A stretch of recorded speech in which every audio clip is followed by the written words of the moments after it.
Hello, good morning, good evening, or a great afternoon nap. It's story time. Welcome to Once Upon a Time in Taraland. Right now, we're going to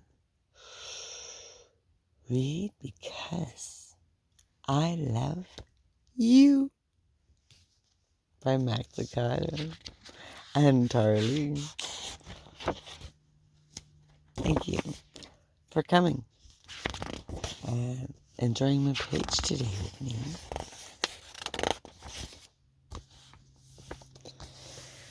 All right, and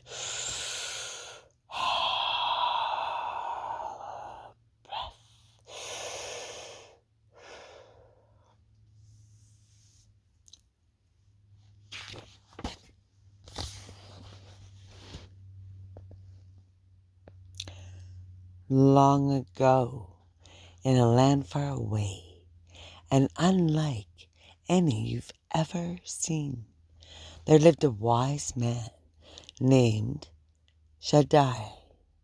Shaddai was a large man with a tender heart. He had bright blue eyes and a long, thick beard. When he laughed, which is something he did often, his cheeks would lift until his eyes became half moons of joy. When he sang, which is something else he did often, everything stopped to listen. Tall aspens would bend, squirrels, butterflies, and birds would pause. Even the children would turn when they heard his voice, and well they should. It was for them he sang. And for the children, Shaddai had built a wonderful village. It was more than any child could dream. The children plunged into the sky blue pond. They squealed as they soared high on the swings, hung from the apple tree branches. They scampered through the meadows and giggled in the orchards.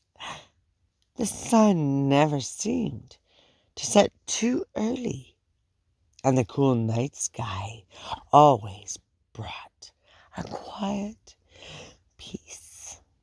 And most of all, Shaddai was always near. When Shaddai wasn't in the meadow with the children or in the orchard with the children, he was in the workshop with the children. They loved to be with him while he worked. They loved to smell the sawdust, hear him sing, and watch him carve a chair out of a log or make a table out of a tree. They would gather around him and take turns pressing their tiny hands flat against his great big palm. Every night he would gather the children on the grassy meadow and tell them stories. Fascinated, the children would listen as long as the Shaddai or their weary eyes allowed. The children loved Shaddai, and Shaddai loved the children. He knew each one by name, and he knew everything about them. He knew Lucy's love of birds. He knew Roland's fear of darkness. He knew Daphne was friendly and Spencer was shy. He knew Paladin was curious. When one of them called his name, he dropped whatever he was doing and turned. His giant heart had 100 strings, each held by a different child. And Shaddai loved each one the same. That's why he built the wall. Imagine that. The wall was a high stone fence surrounding the village. Shaddai had built it, rock upon rock. The wall was so tall it stood high above Shaddai. Even if he stretched his arms as high as he could, he still couldn't touch the top of the wall. He spent days building it, and as he built, he did not sing. A deadly forest stood outside the village as Shaddai built the fence. He would often pause and look into the shadows beyond. Cruel thorns and savage beasts, and hidden pits filled the dark forests. It was no place for the children that Shaddai loved. Beyond the wall is danger, he would tell the children in solemn tones. You were made for my village, not for the terrible land beyond. Stay with me. It's safe here.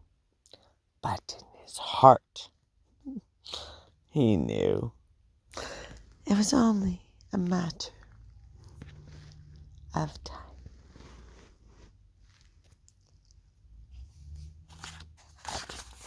As we turn the page. The day he placed the final stone on the wall, he returned to his shop, took a long aspen branch, sat down on his bench, and carved a staff. Shaddai stood the staff in a corner. I'll be ready, he told himself. Sometime later, a boy ran into Shaddai's workshop. The sandy-haired child, with searching eyes and restless energy, brought the maker both joy and concern. Shaddai! Shaddai! In one moment, the maker dropped his hammer and turned. What is it, Paladin? The boy spoke in spurts as he grasped and gasped for air. The wall! I found a hole! Oh, it's a big opening, sir! The boy's hands stretched to show the size. Someone could crawl through it.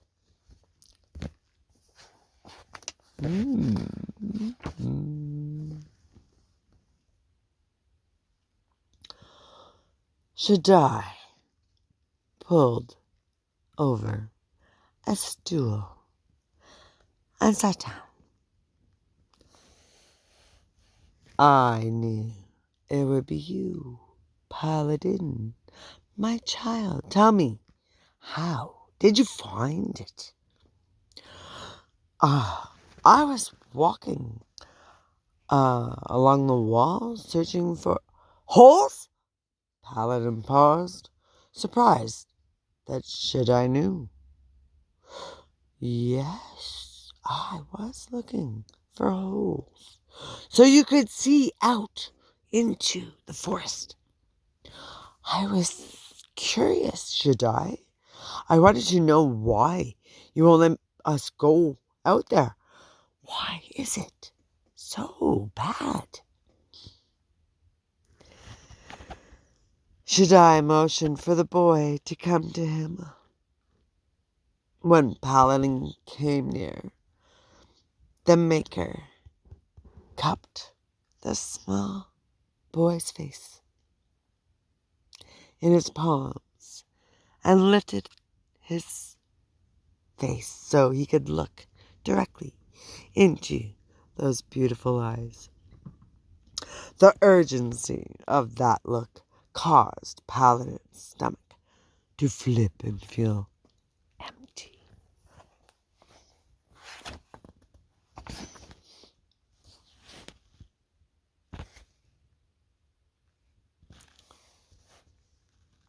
Paladin, listen to me. The lands out there are not for you. They are not for me. A journey into the forest will hurt you. You were not made for those lands. Let your feet carry you to the many places you can go, not to the one place you can't. If you leave here, you will not find the way back. Paladin spoke softly. You will fix the hole then? No, Paladin. I created the hole because I love you so much.